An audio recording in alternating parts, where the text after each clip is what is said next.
Hello, I'm Norm Willoughby. I'm an instructor here for the Illinois Realtors.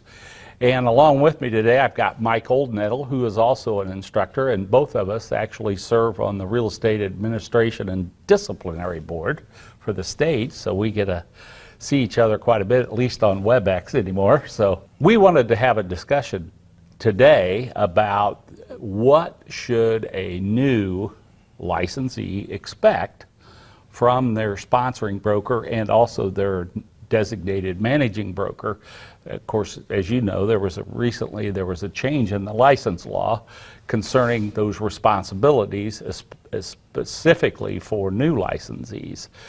So the one thing I think that sometimes new licensees have a problem with is understanding the importance of finding the right managing and sponsoring broker to begin their career. And the one thing that I always try to talk about and discuss in our courses is about it is a very competitive business, as you know, Mike, and I know you've been in it for quite a while. And it is very competitive, and it's a tough business. And unfortunately, I think because of the fact that we don't have good supervision and training for new licensees, about half fail within 5 years. And you want to talk about that just a little bit about, what your experience has been with new licensees and success. I think the biggest challenge, and I think one of the main reasons why agents aren't as successful as they hope to be, is setting proper expectations. I think the expectations need to be set by the managing broker, by the sponsoring broker, as to the realities of our business. And it's kind of a misconception, I think, on many that get into the business, that there's that people are going to buy and sell homes with you automatically, and that doesn't necessarily happen. And the new licensee, I think, needs to have a better understanding of not just the good, but also the bad and the ugly about our real estate business. And not that there's a lot of that, but unfortunately we see those non-success rates occurring because somebody wasn't properly prepared. Be it prepared through training, through education, or just simply what's the practical process of our business and how do you get from point A to point B? And it's up to the sponsoring broker, the managing broker, to help set those expectations so that they know clearly what not only is expected, but what works and what doesn't work. Not that new things don't work, but there are certain methodologies that are tried and true because this is a sales industry. It's a sales business. But it's such a professional business that there are things that need to be, that everyone needs to keep in mind through that business. So it's sales with service. It is. And that's where that professional thing comes in. Yeah. Well, Mike, one of the things too that I think there's always kind of a little bit of a misunderstanding is what is the difference between a sponsoring broker and a managing broker? And the confusion comes from this. I think a lot of times the sponsoring broker by statute is the person or the entity that actually sponsors the licensees. Mm-hmm. And if it's an entity, then that's a separate license, and an entity would be like an LLC or a corp or something like that.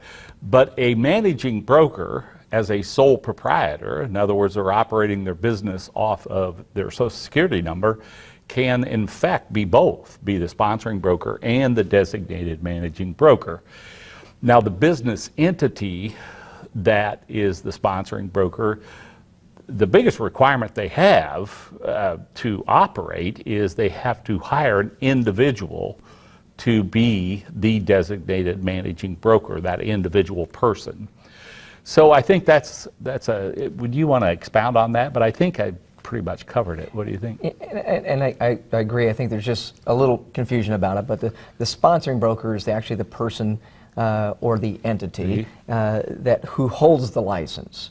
Right. And then if there's a person that you go to to get answers and to supervise and to assist, that person is the designated managing broker, because ultimately that's the person that's held responsible for the actions of the licensee. Well, and my frustration is sometimes I will see where, you know, there's a discussion, well, my managing broker is the only one that can pay me. No, it's not your managing broker, it is your sponsoring broker that actually pays your commissions or whatever your compensation package might be. You know, the other thing, when we look about or discuss what should we look for, or what should that new licensee look for in that interview process? And so what are some of those questions they might ask? And one, I like to refer to it as a robust training program. Can you talk about that a little bit? What is a robust training program? Well, in my interpretation of robust would be, and these are the questions to ask, an opportunity for education and training that's not just specific to one time, one and done. Mm-hmm. You want to find out if they've got training done on a daily basis, training done on a weekly basis. What are those topics? What's the duration of the training? Who's going to do the training? And those are very important, because could it be one person always doing it? Absolutely. Especially as long as they are either licensed for that topic or qualified to provide that type of training, if it's just, you know, office policies, procedures, MLS, CMA development, that type of thing. What we like to do is, yes, I'm in charge of the education, but I also bring in subject matter experts. We've got licensees, we've got agents in our office that specialize in a certain type of transaction. Mm-hmm. And so therefore it's I can stand up there and talk about what they do, or I can just let them get up and talk about what they do, because realtors like to talk. And they do it every day. And they do it every day. And so as a new licensee, I'd like to know if there are others that are providing those type of educational opportunities, training opportunities, and what are those training opportunities? Yeah. You know, then in furtherance of just training, then to meet that supervision, and I like to call it supervision and assistance or mm-hmm. consultation. You know, what is your process, if I can ask, on, you know, because training is training, mm-hmm. but when you get into a situation or you get into a transaction, where can I go for help and assistance and consultation on a particular transaction? And the managing broker should put something in place, be it themselves, be it through the office policy, somebody else that's designated to assist the managing broker in those supervisory training opportunities for a new licensee. But if a new licensee is going out to show a property, they've got to take somebody with them, you mm-hmm. know, the first couple of times, just so that we're comfortable knowing that they're doing the process appropriately. When it comes time to writing an offer, they need to meet with somebody to make sure not only have they gone through it, but to meet with them as well as the client, so that there's more than one person explaining the contract as a growth opportunity. And so those are the processes that we have in place, and that's what I would hope that any sponsoring broker would do, to make sure that they're in compliance with the supervisory responsibilities that now the license law, through the act and the rules, now require. Yeah. And to me, I think that training is training, mm-hmm.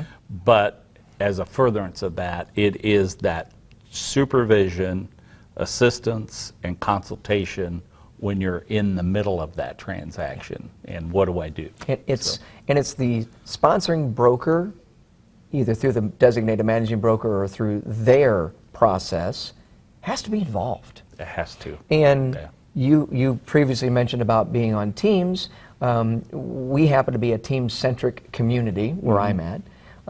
And so teams do provide in our market that additional layer, if you will, but growth opportunity and compliance when it comes to some of the supervisory responsibilities that ultimately we have as the designated managing brokers. But I also am comfortable with the fact knowing I've gone through it, and now other people are going through it, and supporting them to make sure that they've got it. You know, one of the things that over the years, you know, there's been different things put together, and some of those things that are difficult. And I think, in fact, there's been, the NAR has done surveys on this, and the number one issue for new licensees is lead generation and how to get leads.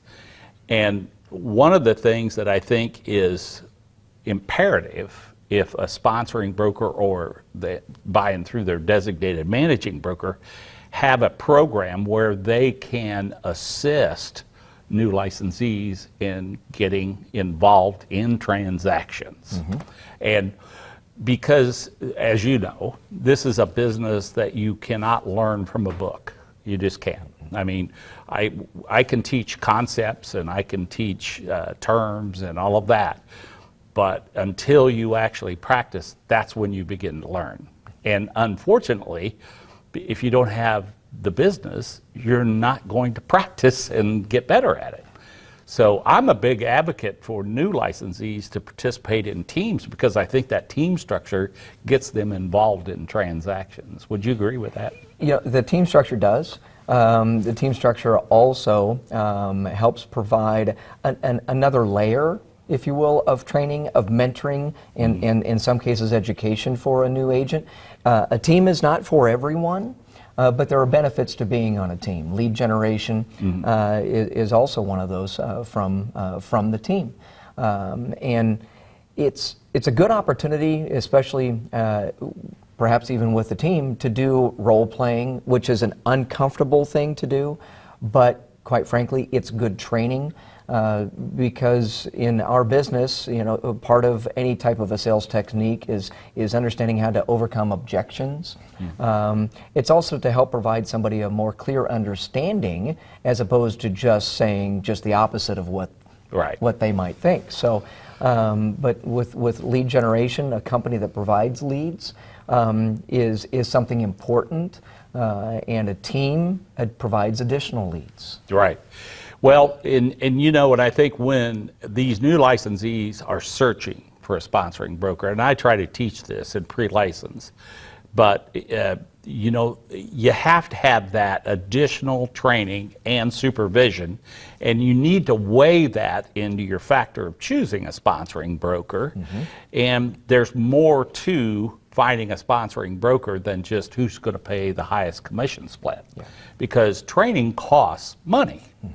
It's one of your functions at your firm, and it costs. And so I think they need to look and one of the things the new agent needs to interview the sponsoring broker as much as they are interviewing you.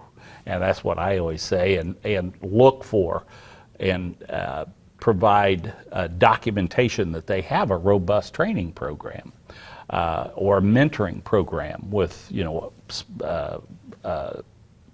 experienced realtors or real estate agents.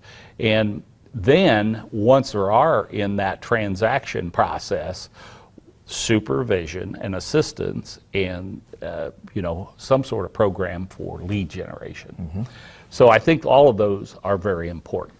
So when we talk about supervision, and I know you and I deal with this a lot when, being a member of the disciplinary board. But the designated managing broker has responsibilities for supervision and training. And you want to talk a little bit about that, Mike? Sure can. Part of the challenges that a new agent has is making sure that they're fully up to speed on what requirements might be, not just through an office policy, not just through maybe an MLS system and MLS requirements, but from the managing broker, sponsoring broker's perspective, it's that process of dealing with clients. So the managing broker now has more of a strict opportunity and a strict obligation to be involved with the new agents than they've ever been. And this is one of the changes, as you know, that was made in the license law most recently. And so the sponsoring broker, managing broker perhaps, needs to be more active in what that brand new licensee is doing. Meaning quite frankly, they need to be explained proper way of showing a home. And I say that because that's one of the beginning things that a new licensee does. And although that might be some old school way of doing things, I mean, in the last 15, 20 years, when you got sponsors, like, good luck to you, send them out the door. Right. We can't do that anymore because we have discovered that that's not the appropriate way to prepare somebody for the business, because they're not responding in a way that they need to for our clients, for their best interest. So from explaining to them how to best present yourself, how to best present your client's needs, how to show a home, how to write a contract, those type of processes. It even goes so far as some of the supervisory responsibilities as to what the advertising the agent is going to be doing. And so the sponsoring broker now has that obligation. They did before, but now it's even more specific to especially new licensees, to actually monitor what it is that the new licensee is doing to ensure compliance. Right. So there's a lot of topics within the rules of the Act that have been mentioned as things that the sponsoring broker needs to have an active part in. It used to not be an active part. Now it certainly is an active part. Well, and I think one of the biggest things there now is the sponsoring broker and the designated managing broker have to be able to demonstrate that they are providing training, yes, and they are providing supervision, and specifically for new agents. Yeah. And I think that's important. So as we move through this, I think the interesting part to me is the new agent should be looking to their designated managing broker to say, okay, who will provide this supervision on my transactions and who will be responsible for training? Many times it's going to be the designated managing broker, or it could be an assigned mentor, or as in your case, some firms have training and education, personnel that do that for them. So, and I know that that's one of the things that you do for your firm. Can you expound just a little bit about what you do that would maybe set some expectations of what a new agent might expect or should expect? Some of the key components to that with the supervision is that compliance. Is making sure that the agent has a full understanding of, for example, a transaction. Not just the contract, but the disclosures, for example, that go along with it. And so part of what I do is provide training on all the documents that are used in a transaction, and specifically with new agents, going through them page by page by page. And for a new licensee, when they're looking for a sponsoring broker, they need to make sure that they go to a sponsoring broker that is going to provide them line by line, page by page, complete understanding of the document, its use, and how it affects our clients. Right. For what's in our client's best interest. We do that with our company through education and compliance. You had mentioned teams earlier. Teams are another level to where they've got an additional mentor or several mentors to help somebody, not just to answer the questions, but to physically sit down with them, with their clients, and go through the contract. And then they're doing a live role play, if you will, but it's with somebody beside them in order to make sure that the client understands, but make sure that the new licensee also fully understands as well. Yeah, the interesting part, I try to have a discussion about this in my pre-license classes, but even from the standpoint of, it's required by the law that the sponsoring broker have a written policy and procedures manual. And, even to the point of what types of listing agreements are you allowed to use? And those are, I think, questions that the new agent should ask the sponsoring broker. Mm-hmm. Can I see, what type of listing agreements do you use? Can I see one? Mm-hmm. And understand, and what flexibility do I have on negotiating commissions and things, all those things mm-hmm. that come into it. And I think, let alone specifically from location to location, what is the approved contract, real estate purchase contract to be used. And I think those are things that I would like to be able to prepare these pre-licensed students to say, these are the questions you should ask. And I'm actually have thought about putting together maybe a checklist for them. Say, ask this, ask this. And I don't know if you think that's a good idea or not, but I do, because I think it helps to set the expectations of the licensee, the new licensee, because too many times a new licensee doesn't know what to expect. Yes, we've provided the foundation for them within the pre-license curriculum in order to pass the state examination, but then it's a matter of the principles and application of what they just learned in the real world. So no, I think providing and that's them hard that to do guidance- out of a book. It is. It is. I mean, it absolutely is. You just have to get out and do it. Yeah. And so I think that's one of the important things. Another thing that I'd like to talk about when we talk about supervision, the new agent expectations. Are there, or is there a clear process for understanding between, okay, the sponsoring broker says, well, you do this, this, this, this, this, but what is the process to learn those things? And I know in your case, that's what you do, but you know, there's not every brokerage firm has, you know, a Mike Oldnettle on staff, but but I think it's an understanding of, okay, listings. You know, what listings? What do you do when you take a listing? What are all the requirements, such as disclosures and all of these other things? And then showing property. And then, you know, of course, we always have to talk about fair housing. We need to, we have to, and we should. And then advertising, that's a big thing. And then once the transaction has been accepted, then we have to talk about how do we handle escrow funds if our firm holds escrow. So, and I think another question is, who will be providing that training within the organization? So I think all of those things have to be considered, and those are great questions for a new licensee to ask, and I'm sure you'd agree.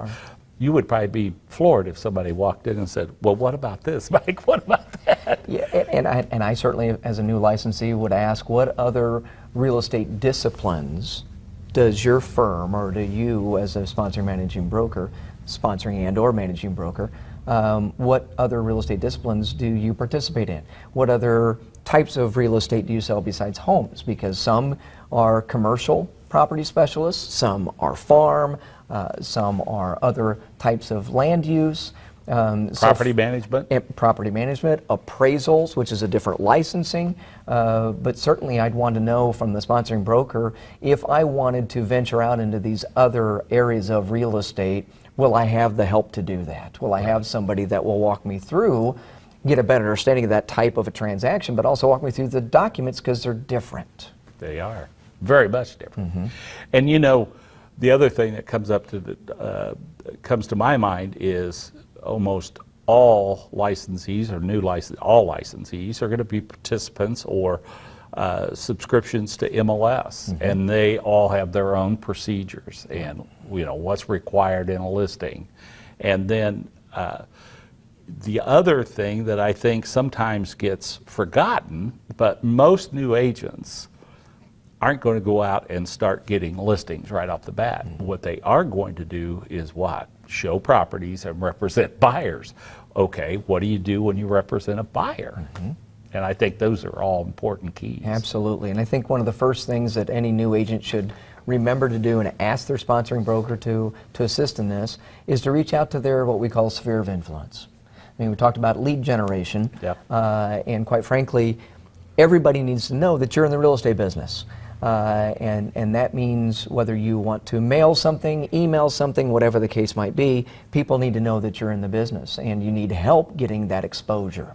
You need help reaching those individuals. And when you finally do start getting the response from either lead generation or from your sphere of influence, make sure that there is a process in place through a mentor, through somebody in training and education that will help you to make sure that you're doing the process completely in its entirety and with what's in their best interests. Well, and then, you know, after you've started all this process, then, of course, and you'd already mentioned, how do you show property? And then how do you negotiate contracts?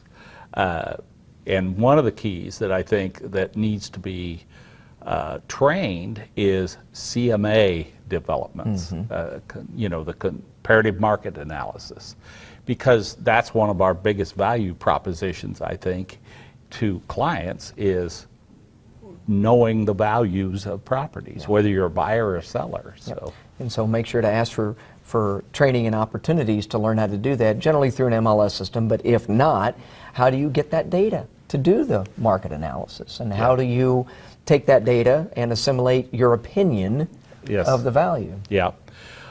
Some other just topics, antitrust, and of course that's a big thing right now in our business, always has been, but continues to be, and fair housing. And then I think even on a more detailed point, personal finances. In other words, how am I going to get, like you said, from point A to point B?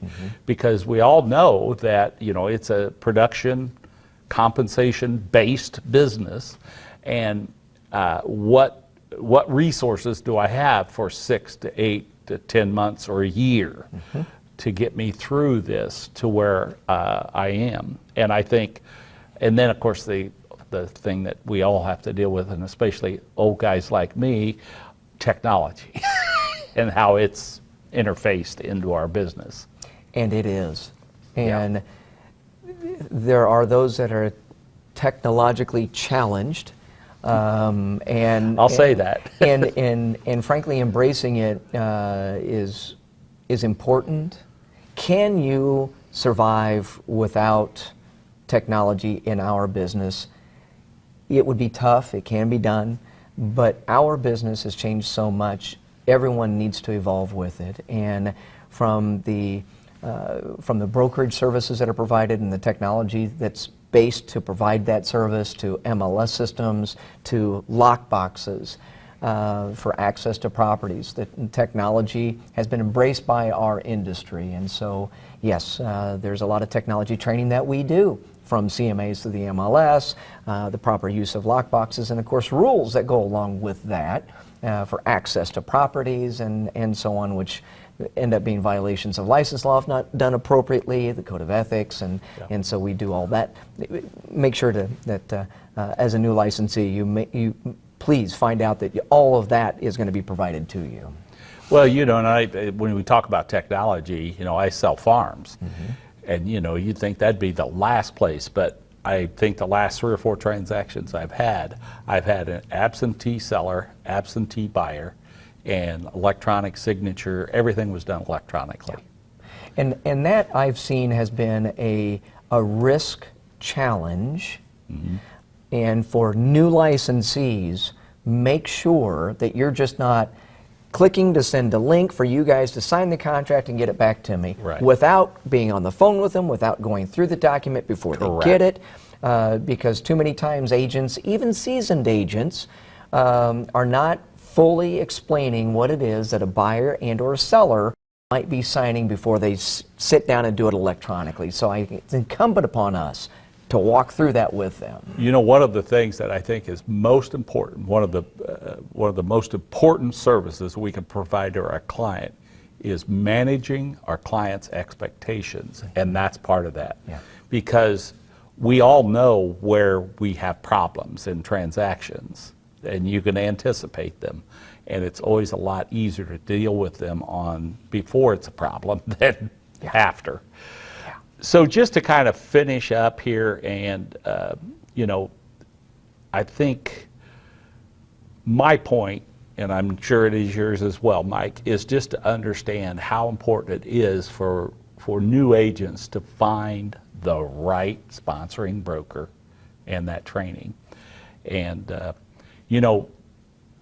the other thing that I'd like to talk about some too is we know that statistically about 90% of our new licensees are going to list and sell residential property. That's what they go into. But property management has, a lot of potential, but it is a different type of brokerage service. It is.